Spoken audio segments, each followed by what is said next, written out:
자, 구원자의 몸값 하는 제목으로 하나님 말씀을 나누겠는데, 주보 3면에 조금 따라오기 어렵다 하시는 분들 위해서 이제 메모를 다 해뒀으니까 보시면서 따라오시면 될 것 같습니다. 단테의 신곡은 성경의 내용과 일치하지는 않지만 그림에서 보는 바와 같이 중세의 사고를 이해하고 문학 작품으로서 탁월성을 가지고 있습니다. 지옥을 9단계로 나누었는데 가장 심각한 죄를 범한 자들은 제일 아래 9단계에서 형벌을 받는데 제일 심각한 죄를 범한 자가 형벌을 받습니다. 그 심각한 죄를 범한 사람은 어떤 사람들인가 하면 배교자입니다. 배신자입니다. 또 9단계 중에서도 또 4단계로 나누는데 혈육을 배신한 자, 조국이나 공동체를 배신한 자, 손님이나 친구를 배신한 자, 그 다음에 제일 악한 죄로 주인을 배신한 자, 이렇게 해서 또 형벌을 받습니다. 이 사단이 계속해서 세 명을 향하여 정죄하고 비난하고 씹어 삼키는데 제일 첫 번째가 가룟유다입니다. 다음이 양아버지를 살해한 브루투스, 그 다음 카시오스인데 모두가 주인을 배신한 자들입니다. 유다는 주인을 배신한 가장 대표적인 인물로 지옥에서도 최고의 형벌을 받는 것으로 묘사되어 있습니다. 자, 이들은 영원히 얼음 속에 갇혀 있고 눈을 뜬 채 얼음 속에 누워서 움직일 수가 없고 영혼은 고통 속에 정지가 되어 있습니다. 자, 입은 얼어붙어서 더 이상 말을 하지 못하고 너무 괴로워서 눈물을 흘리지만 눈물도 얼어버리는 형벌을 받습니다. 자, 단테는 배신을 사랑의 완전한 파괴, 신에 대한 최악의 죄로 보았습니다. 왜 그랬는가 하면 요한일서 4장 8절에 보면 하나님은 사랑이라고 했는데 사랑이 없는 곳이 지옥임을 묘사를 했습니다. 사랑이 완전히 사라진 얼음과 같이 차가운 상태를 지옥으로 묘사를 했습니다. 가룟유다는 예수님을 팔아넘긴 자로 배신자, 배교자의 아이콘이 되어 있습니다. 자, 그 배교자 가룟유다가 오늘 본문에 등장을 합니다. 예수님을 판 가룟유다의 최후와 주님의 몸값으로 받은 은 30을 중심으로 일어나는 일련의 사건들을 살펴보면서 참된 회개와 또 우리의 할 일과 이 속에 나타난 놀라운 하나님의 구원의 은혜를 나누고자 합니다. 먼저 참된 회개에 대한 교훈을 우리가 봤습니다. 마태복음 27장 3절을 보면은 나중에 예수님을 판 유다가 그의 정죄됨을 보고 자 스스로 어떻게 했다고 나오죠? 3절에 보면 뉘우쳐 이렇게 되어 있는데 자 쉬운 성경에는 보면 쉽게 어떻게 표현이 되어 있습니까? 양심의 가책을 느껴서 자 취한 행동은 뭡니까? 받았던 은 30개를 대제사장과 공모했던 장로들에게 환불 조치하는 것이었습니다. 예수님이 죄가 없다는 것을 알았기 때문에 더 괴로운 거예요. 이 양심의 가책이 얼마나 무거웠던지 자 5절 말씀을 보면 견디지 못하고 어디로 나갑니까? 스스로 목매어 목숨을 끊었습니다. 사도행전 1장 18절에는 가룟유다의 죽음을 더 자세하게 묘사하고 있습니다. 자, 사도행전 1장 18절 어떻게 죽습니까? 완전 엽기적인 죽음입니다. 아마도 목매달아가 죽은데 끈이 떨어지면서 배가 터져서 창자가 밖으로 나와서 죽는, 이거 말로 표현하기도 섬찟한 끔찍한 최후를 맞이하였습니다. 예수님과 3년을 동거동락하면서 말씀을 듣고 성찬식에까지 참석을 했던 그가 엽기적인 종말을 맞은 이유는 참된 회개가 없었기 때문입니다. 자, 이 가룟 유다의 이런 행위 앞에 어떤 사건이 26장 끝에 기록이 되어 있습니까? 베드로가 예수님을 3번 부인한 배교 사건이 나옵니다. 둘의 죄는 경중을 가릴 수가 없습니다. 차이가 있다면 베드로는 배교한 후에 75절, 26장 75절에 보면 어떤 반응을 보였는가요? 심히 통곡하니라 했습니다. 단순한 통곡이 아니라 하나님 앞에 나아가서 자신의 죄에 대하여 통곡한 것을 볼 수가 있습니다. 가룟 유다는 양심의 가책은 느꼈지만 하나님 앞에 이 죄를 가지고 나아가지 않았습니다. 양심의 가책과 회개의 차이를 두 사람을 통해서 선명하게 보여주고 있습니다. 회개는 살리고 새롭게 하고 새 인생을 살게 하지만 양심의 가책만 가지고서는 사람을 새롭게 할 수 없고 새 삶을 살게 할 수가 없습니다. 우리가 예수를 믿지 않지만 우리보다 훨씬 더 정의감이 있고 의리가 있는 분들이 있고 우리보다 훨씬 더 양심에 밝은 분들이 있습니다. 자, 그래서 가끔 생명이나 자신의 자리를 걸고 불의를 고발하거나 해결하기 위하여 나서는 분들이 있습니다. 그런 분들을 볼 때 저는 가끔 저 자신한테 나는 저는 정의감이 있는가 이렇게 질문을 해보면 그 정의감, 그들이 갖고 있는 정의감에서 한참 떨어져 있다 하는 생각을 가집니다. 로마서 2장 15절은 이 양심에 대하여서 이렇게 말씀하고 있습니다. 자, 한 목소리로 읽어보겠습니다. 이런 이들은 그 양심이 증거가 되어 그 생각들이 서로 혹은 고발하며 혹은 변명하여 그 마음에 새긴 율법의 행위를 나타내느니라 했습니다. 자, 양심을 가리켜서 뭐라고 하냐면 마음에 새겨진 또 다른 하나의 율법입니다. 양심이 있기 때문에 세상이 유지되는 것도 사실입니다. 사람은 선과 악에 대하여 일일이 교육을 받지 아니하였어도 해야 될 일, 하지 말아야 될 일 압니다. 양심은 하나님 앞으로 우리를 인도하는 또 하나의 선물이고 또 하나의 기능입니다. 그러나 양심만 가지고 온전한 의를 실현할 수가 없습니다. 하나님 앞에 나올 때 거듭난 양심, 새 양심이 되어야 이 양심이 제 기능을 발휘를 합니다. 받게 될 손해 때문에 양심을 짓밟은 적이 없었습니까? 양심의 가책을 느끼면서도 모른 척 하면서 지나갈 때는 없었습니까? 참된 회개는 뉘우치는 양심의 가책에 머무는 것이 아니라 하나님 앞으로 나아가 자복하고 그 행위에서 돌이킵니다. 자, 회개하면 무슨 해자라고 그랬습니까? 뉘우칠 해. 그 다음에 개는 고칠 개. 마음으로 뉘우치고 그 행위를 고치는 것이 참된 행위다 하는 것입니다. 4절에 보면 이제 마음의 가책을, 양심의 가책을 느끼고 누구한테 찾아갑니까?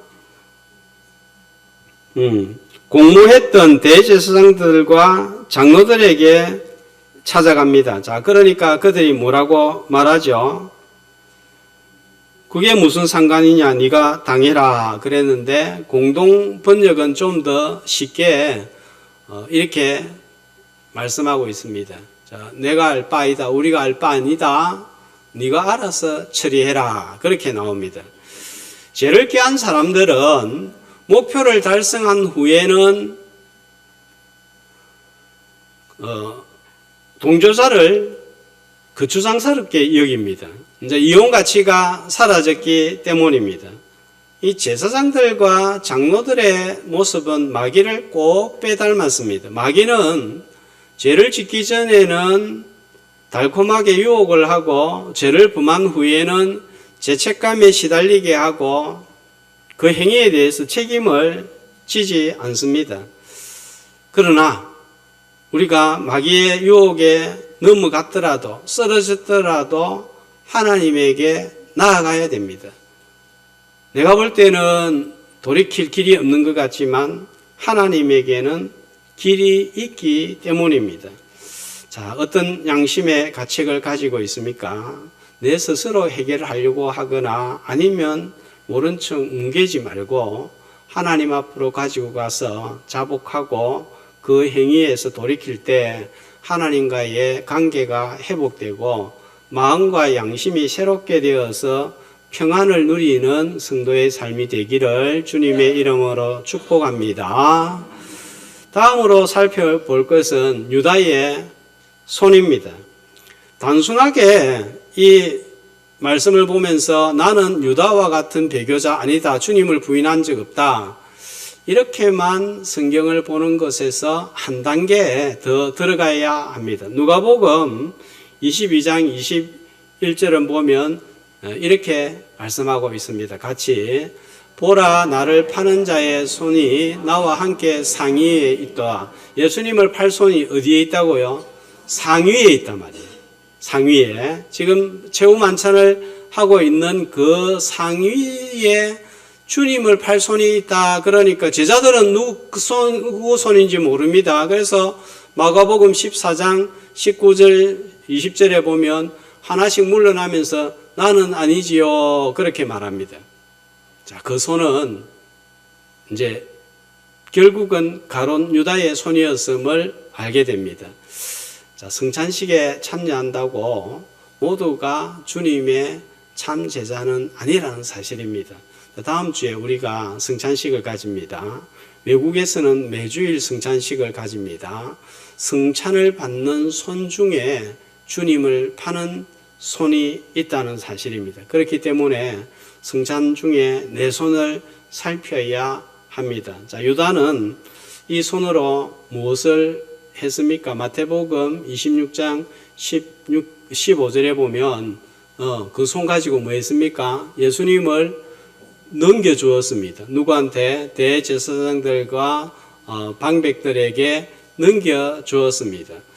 자, 넘겨주는데 죄가 없는 의인을 죄인으로 왜곡하여서 넘겨준 거예요. 여기에 나오는 넘겨주다 하는 단어는 헬라어로 파라디도미 하는 단어입니다. 자, 제가 가능하면은 이런 단어는 사용 안 하려고 하는데 의미를 드러내기 위해서 사용합니다. 뜻이 뭐냐면 전달하다, 전수하다, 전하다 하는 뜻인데 이 말씀은 단지 배교만 의미하는 것은 아닙니다. 고린도전서 11장 23절에 보면 바울이 성찬식을 하기 전에 자 뭐라고 하면서 말씀을 전하고 있는가 하면 내가 너희에게 전한 것은 하는 이 전하다 하나님의 말씀을 전하다 하는 이 말하고 넘겨주다 하는 같은 단어 우리는 다르게 사용되어 있지만 헬라의 언어는 파라디도미로 사용이 되어 있습니다. 그러면 어떤 의미가 됩니까? 단순히 예수님을 배교하는 팔아버리는 그 확대된 의미가 있는 거예요. 진리요 복음이신 예수를 왜곡하여 넘겨준 것입니다. 의인을 죄인으로 왜곡하여 넘겨준 것입니다. 자, 이 말씀은 우리 목회자들이 특별히 더 주의해야 주목해야 할 말씀입니다. 바른 예수, 바른 복음, 바른 진리를 전할 때 살아나는 역사가 일어날 줄로 믿습니다. 위로하고 격려하고 세우는 역사는 바로 바른 진리, 바른 복음, 바른 예수를 전가할 때입니다. 반면에 왜곡된 진리는 교회와 성도들의 영혼을 해치고 성장하지 못하게 하고 시들게 만들고 이상한 쪽으로 몰아갑니다. 자, 최근에 한국 교회가 빠진 큰 위험성 중에 하나는 너무 정치에 관여하는 것입니다. 일부 교회와 지도자들이 복음보다 정치에 더 치중하여 혼란스럽습니다. 그래서 정치에 빠진 교회 하는 이런 책도 지금 출간이 되었습니다. 우리 기독교보에 광고가 되어 있는데 한번 보여주세요. 제가 읽어보지는 못했는데 그 제목을 보니까 교회의 정치 개입과 설교자의 책무, 교회는 왜 어떻게 정치화에 굴복을 했는가, 그 다음에 한국 교회의 정치화 주역, 반공주의 이런 내용을 다루고 있습니다. 여러분, 교회는 예수 그리스도의 죽음, 예수 그리스도의 복음, 다시 오실 주님을 기다리면서 십자가에 집중하고 십자가 복음을 전파하는 일에 집중을 해야 됩니다. 이 일을 위하여 하나님이 세상 정부를 세운 것이 아니라 교회를 세운 것입니다.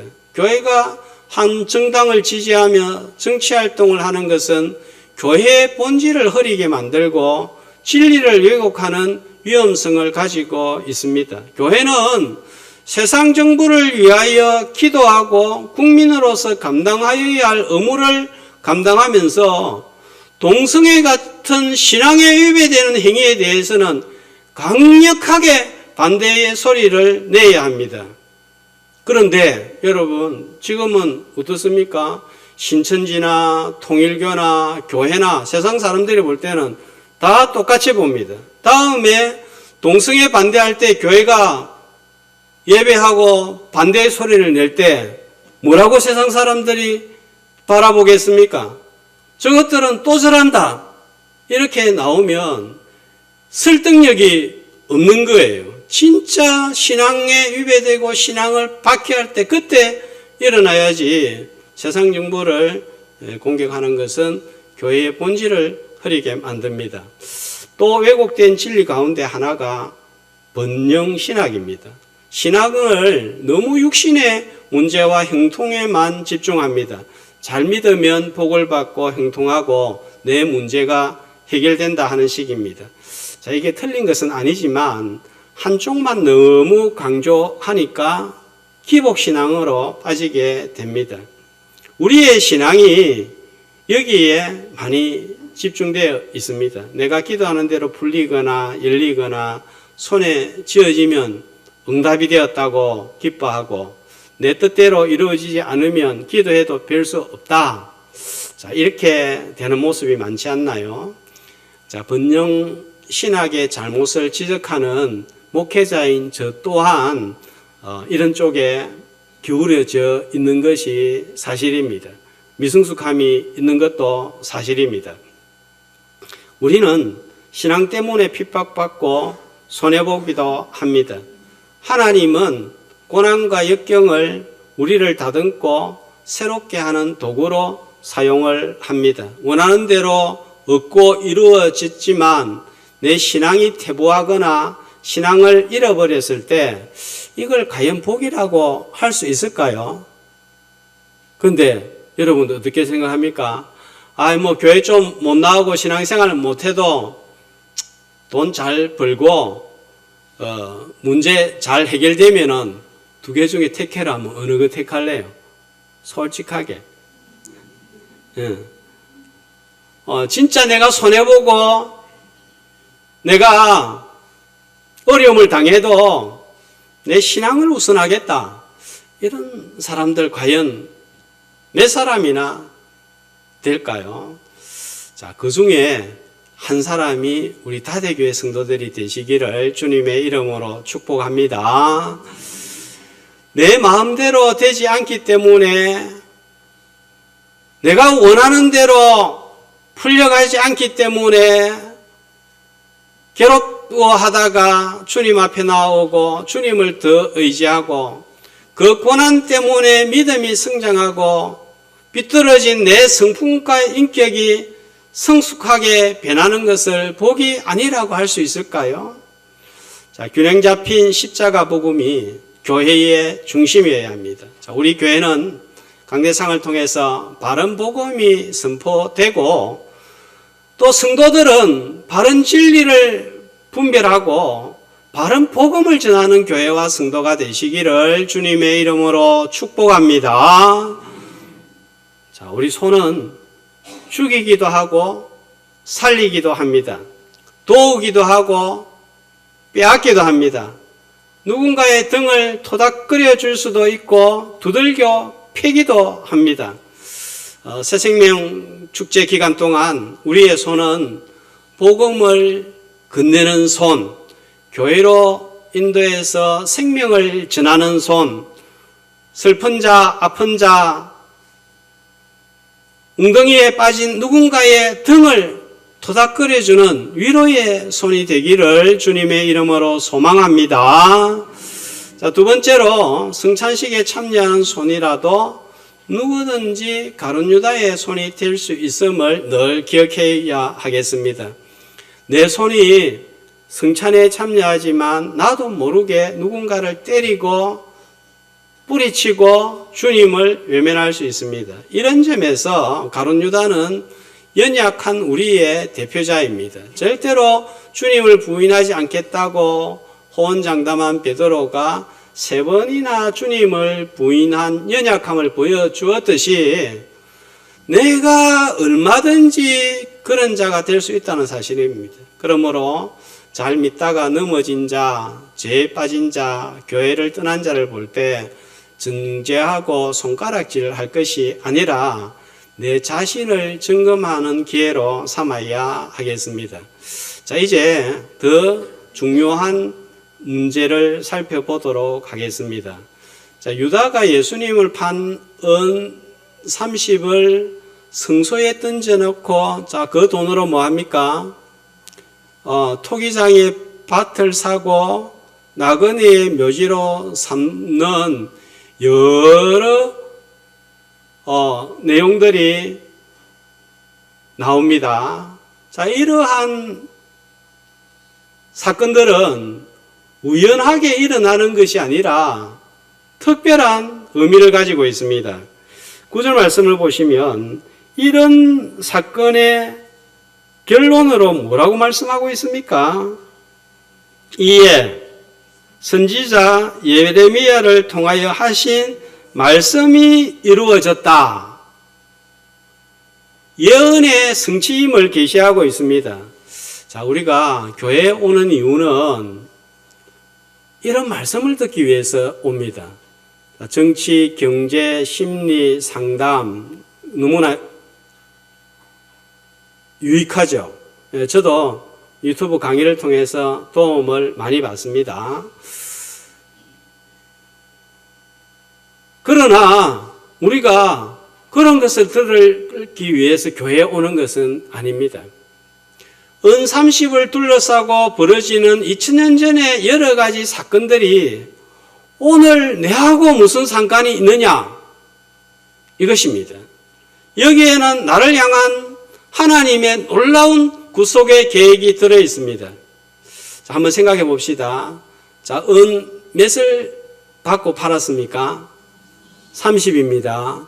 20도 아니고 40도 아니고 50도 아니고 100도 아니고 왜 하필이면 은 30이 주님의 몸값으로 거래가 되었을까요? 출애굽기 21장 32절은 이렇게 말씀합니다. 같이 소가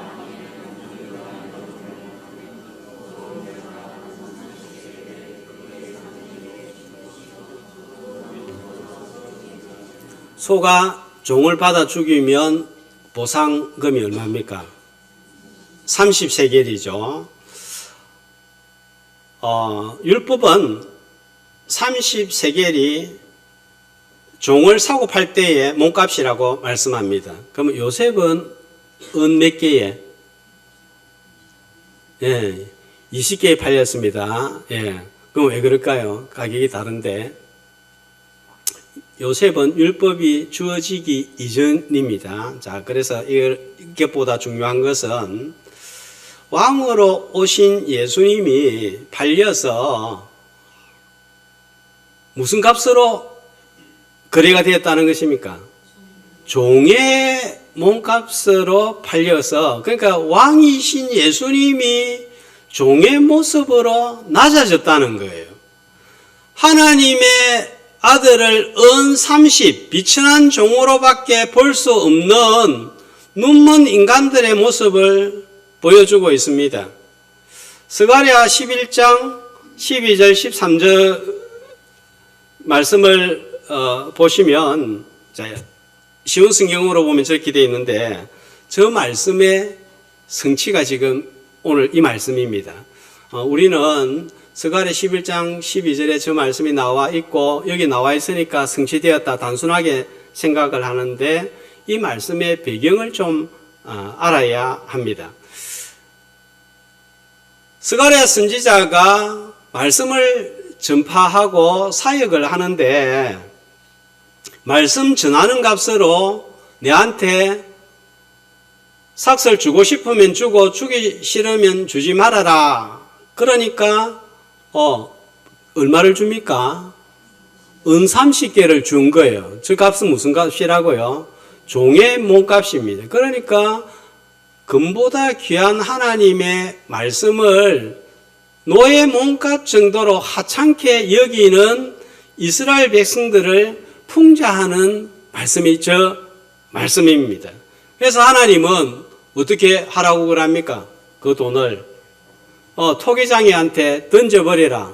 너무 가치 없게 하나님과 말씀을 여기는 이스라엘 백성들을 이렇게 풍자를 하고 있는 것입니다. 그 말씀이 그대로 지금 누구에게 적용되고 있습니까? 예수님에게 적용되고 있다는 사실입니다. 그런데 여러분, 놀라운 것은 이렇게 가치 없는 은 30에 팔린 몸값으로 주님은 뭘 하셨습니까? 나를 구원하신 거예요. 돈으로는 살 수 없는, 아니 세상의 모든 돈을 모아도 살 수 없는 영원한 생명을 사서 나에게 주셨습니다. 그 값싼 돈으로 보석보다 비싼 천국을 우리에게 구하여 주셨습니다. 흙보다도 먼지보다도 더 가치 없는 나를 사셔서 보석보다 더 귀한 존재로 우리를 빚어 만들어 주셨습니다. 사람들은 지금도 예수님을 하찮게 취급하지만 하나님은 은 30개에 팔린 주님을 통해서 우리의 모든 죄값을 치르셨습니다. 이 몸값은 2000년이 지나도 변하지 않습니다. 3000년, 4000년이 지나도 그 가치는 떨어지지 않습니다. 모든 자에게 동일하게 적용이 됩니다. 사람은 하찮게 여기는 은 30으로 하나님은 돈으로 할 수 없는 놀라운 일을 이루시는 분이신 줄로 믿습니다. 예수님이 은 30개에 팔린 사실을 알았을 때 예수님이 나는 그 정도가 아니야, 내 가치는 훨씬 높아 하고 팔리지 않으려고 했다면 은 30의 가치는 정말 하찮은 가격에 불과합니다. 그렇지만 주님은 기꺼이 은 30에 팔리는 말씀의 순종함으로 우리에게 구원을 가져다 주신 거예요. 혹 내가 은 30같이 하찮게 여겨지는 느낌을 받는 분들 없으신가요? 아무리 무가치한 존재도 하나님의 손에 들리면 놀라운 일을 이루시는 하나님을 주목하는 이 시간이 되기를 주의 이름으로 소망합니다. 자, 두 번째로 6절에 보면 이 은 30 가지고 뭘 합니까? 토기장이 밭을 사죠. 왜 토기장이 밭을 사는가 하면은 6절에 보면 이 돈을 환불 받은 제사장들이 어디에 넣어두면 안 된다고 생각했기 때문이죠. 성전고는 어떤 곳인가 하면 제사에 쓸 예물과 헌물을 모아두는 곳인데 사람을 팔아 죽인 돈을 넣어두는 것이 끄름직하고 율법을 거스르는 일이었기 때문입니다. 자, 그래서 이 사람들의 행동이 얼마나 위선적인지를 보여줍니다. 1절에 보면은 대제사장과 백성의 장로들이 어떤 계획을 세웁니까? 죄 없는 예수를 죽이려고 온갖 머리를 다 짜내고 모의를 하는 사람들이 종교적인 의식은 지키려고 하고 있습니다. 왜 이 성전거에 넣어두지 않으려고 하는가 하면 신명기 23장 18절에 보면 헌금으로 받을 수 없는 수입의 목록이 나옵니다. 첫 번째가 뭡니까? 창기가 번 돈과 개 같은 자의 소득, 그 다음에 무죄한 자를 판 값을 성전고에 넣는 것은 끊임직한 거예요. 자, 그래서 밭을 구입해서 나그네의 묘지로 사용하여서 묻힐 곳 없는 이들을 배려하는 선행을 베풀고 있습니다. 남을 속이고 죽이고 빼앗은 돈으로 부자가 되었지만 양심이 꺼려져서 양심의 가책을 들기 위해서 절에 시주를 하거나 기부를 하거나 중세시대처럼 교회를 지어 바치는 것입니다. 자, 인간의 선행이 이렇게 위선적인 경우가 많습니다. 그러면서도 그게 선을 행하는 줄 착각하는 때가 많습니다. 그런데도 하나님은 이런 위선의 행위, 악인들의 행위를 통해서 자기 뜻을 이루시고 우리를 구원하셨습니다. 토기장이의 밭은 깨어진 토기나 파편을 버리는 곳입니다. 죽은 땅이고 황폐한 땅입니다. 당연히 외진 곳에 위치하여서 가격이 쌀 수밖에 없는 거예요. 은 30이면 살 수 있는 그런 가치밖에 없는 하찮은 땅입니다. 자, 그런데도 하나님은 어떤 분이십니까? 예레미야 18장 6절, 자, 한 목소리로 읽겠습니다. 여호와의 말씀이니라.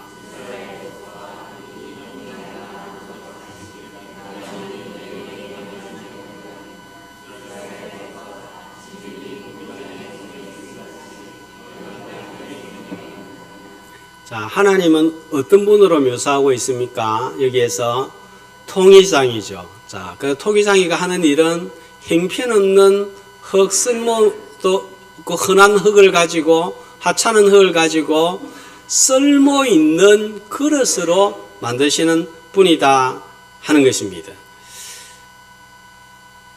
예수님의 몸값으로 하나님은 죽음의 땅, 황폐한 세상, 죽을 수밖에 없는 죄인들을 사셔서 생명의 땅, 생기가 넘치는 세상, 죄인을 의인으로 빚으신 거예요. 그것이 토기장이 하나님의 손입니다. 자, 대구 청라언덕 기억나십니까? 전혀 기억이 안 나십니까? 네. 대구에 선교사님들이 선교를 하러 와서 대구 시내에 집을 샀는데 너무 밤이 되면은 매주 냄새가 킥킥하고 그 다음에 빨래 두드리는 소리, 개 짖는 소리 때문에 잠을 잘 수가 없어서 도무지 못 살겠다. 그래서 바깥으로 가야 되겠다 생각하고 땅을 구했는데 공동묘지입니다. 공동묘지 중에서도 우리 부산에 있는 저런 공동묘지가 아니라 그냥 모르는 사람이 죽으면 갖다 버릴 데가 없어서 갖다 버리는 땅이에요. 그 땅을 살려고 하니까 관리들이, 조선의 관리들이 이 코쟁이들이 뭘 모르니까 그런다, 빨리 싼값에 팔아버리자 해서 그 땅을 팝니다. 자, 그 땅에다가 선교사님들이 뭘 합니까? 교회를 짓고 학교를 짓고 병원을 짓습니다. 복음을 심습니다. 자, 그래서 대구 제1교회가 세워지고 그 다음에 동산병원이 세워지고 계명대학이 세워져서 그 죽음의 땅이 어떤 땅이 됐습니까? 복음의 땅이 되고 청라 언덕이 된 거예요. 그래서 대구 땅에 새 에덴 동산이 세워졌습니다. 선교사님들이 땅이 넓은 것을 보고 동산처럼 생겼다 해서 병원 이름을 동산병원이라 그렇게 지은 거예요. 가치 없는 돈으로 가치 없는 땅을 구입한 것은 주님의 몸값으로 가치 없는 나를 사서 보배로운 존재로 만들기 위함이었습니다. 은 30 하찮은 돈, 그러나 하나님은 그 돈으로 나를 사셨습니다. 보배로운 존재가 되게 하셨습니다. 놀랍지 않습니까? 자, 마지막으로 살펴볼 것. 누구의 묘지로 삼았다고요? 나그네의 묘지로 삼았습니다. 자, 이 묘지는 유대인 개종자나 이방인 중에 예루살렘을 방문했다가 묻힐 곳이 없는 자를 위하여 제공이 되었습니다. 자, 이는 구원이 더 이상 유대인들에게만 예루살렘에만 머물지 않고 이방인까지 확대되는 것을 암시하고 있습니다. 죄인인 우리가 이 땅에서 나그네로 살면서 영원한 본향을 사모하는 자들임도 알려주고 있습니다. 자, 마태복음 강해를 쭉 해나가고 있는데 오늘이 61번째입니다. 몇 년 전에 들었던 산상보험까지 합치면 100회가 넘어가고 있습니다. 1장 1절 시작이 뭡니까? 아브라함과 다윗의 자손 예수 그리스도의 세계라. 아브라함에게 많은 자손을 별같이 많은 자손을 허락하겠다. 그것으로 시작을 합니다. 그 다음에 마지막 28장 20절은 어떻게 마칩니까? 그러므로 너희는 가서 모든 족속으로 제자를 삼아 아버지와 아들과 성령의 이름으로 세례를 주고. 마태복음은 유대인을 위한 복음서로 기록이 되었지만 동시에 항상 이방인을 구원하는 것을 빠뜨리지 않고 있는 것을 볼 수가 있습니다. 복음을 우리가 교회 안에만 가두어 두는 일을 해서는 안 된다 하는 것입니다. 교회 밖으로 내보내는 그 일을 우리가 계속을 해야 된다. 마태복음 전체가 알려주는 내용입니다. 가룟 유다와 제사장들과 방백들이 악을 도모하여 자기의 뜻을 이루고자 하였지만 놀랍게도 하나님은 우리를 구원하는 하나님의 뜻을 이루셨습니다. 하나님은 예언하신 바를 반드시 성취하신다는 사실을 오늘 결론적으로 말씀이 보여주고 있습니다. 가룟 유다는 양심의 가책은 느꼈지만 하나님께 나아가지 못했습니다. 예수님은 은 30에 팔리셨지만 그 값으로 우리를 구원하시고 이방인까지 구원의 은혜를 확장하셨습니다. 하나님은 토기장이시고 깨어진 우리를 새롭게 빚으셔서 보배롭게 만드시는 분이십니다. 하나님은 인간의 악함 속에서도 구원의 뜻을 이루시는 분입니다. 자, 우리의 손이 유다의 손이 되지 않도록 늘 깨어있고 새생명 축제 기간 동안 복음을 전하는 손이 되어서 하나님께 선하게 사용받는 하나님의 기쁨이 되는 도구들이 다 되시기를 주님의 이름으로 축복합니다.